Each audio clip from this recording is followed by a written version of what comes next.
कविता कहती है, 18 साल की उम्र में ससुराल आई थी। खूब लाड प्यार मिला, लेकिन मैं बच्चा नहीं पैदा कर सकी। पति ने इटावा से लेकर दिल्ली, गुरुग्राम हर जगह मेरा इलाज कराया। 18 साल से दवाइयाँ खा रही हूँ, लेकिन कोई फायदा नहीं। बड़ी जेठानी के 4 बच्चे हैं।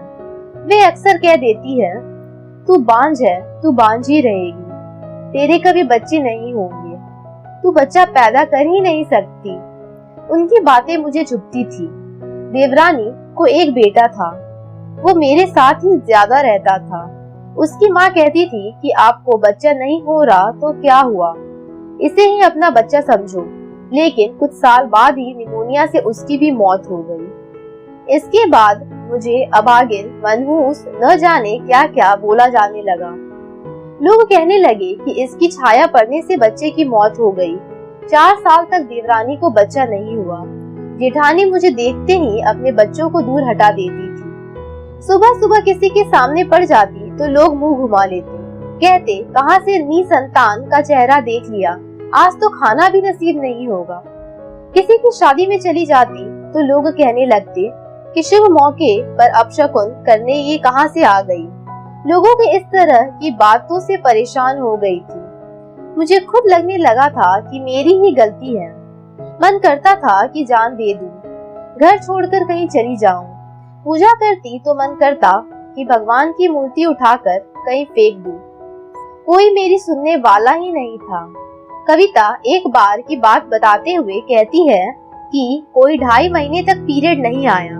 प्रेगनेंसी किट से जांच की तो रिजल्ट पॉजिटिव आया। घर परिवार में सब बहुत खुश हो गए। 18 साल बाद प्रेग्नेंट हुई तो लगा इस अभागिन के दिन लौट आए। अब ये सब ताने नहीं सुनने पड़ेंगे। लेकिन 2 महीने बाद ही बच्चा खराब हो गया। पहले भी 2-3 बार ऐसा हो चुका था। मैंने सोचा अगर घर वालों को बताऊंगी तो लोग कहेंगे कि झूठ बोल रही है। डर के मारे किसी को बताने की हिम्मत नहीं जुटा पाई। यहाँ तक कि पति से भी कुछ नहीं कहा। हर महीने डॉक्टर के पास जाती रही। देवर बाहर बैठा रहता और मैं अंदर बांझपन का इलाज कराती थी। घर आने पर कह देती कि बच्चा ठीक है, कोई दिक्कत नहीं है। इस तरह मैंने 6 महीने तक किसी को नहीं बताया कि बच्चा खराब हो गया है। एक दिन पेट में दर्द हो रहा था। डॉक्टर को दिखाकर आई और बेड पर लेट गई। तभी एक पुरानी गुड़िया दिखी। मैंने सोचा जिंदा बच्चा तो पैदा नहीं कर सकी, कम से कम झूठा ही सही मरा हुआ बच्चा पैदा हो जाए तो बांझपन का दाग तो धुल जाएगा। लोग मुझे अभागिन तो नहीं कहेंगे। इसके बाद रात में लाल रंग डालकर आटा गूंथा। सब सो गए तो उस आटे को गुड़िया पर लगा दिया, उसे बच्चे की तरह बना दिया। पानी में थोड़ा सा रंग घोलकर कमरे में इधर उधर फैला दिया। उसके बाद चीखने लगी।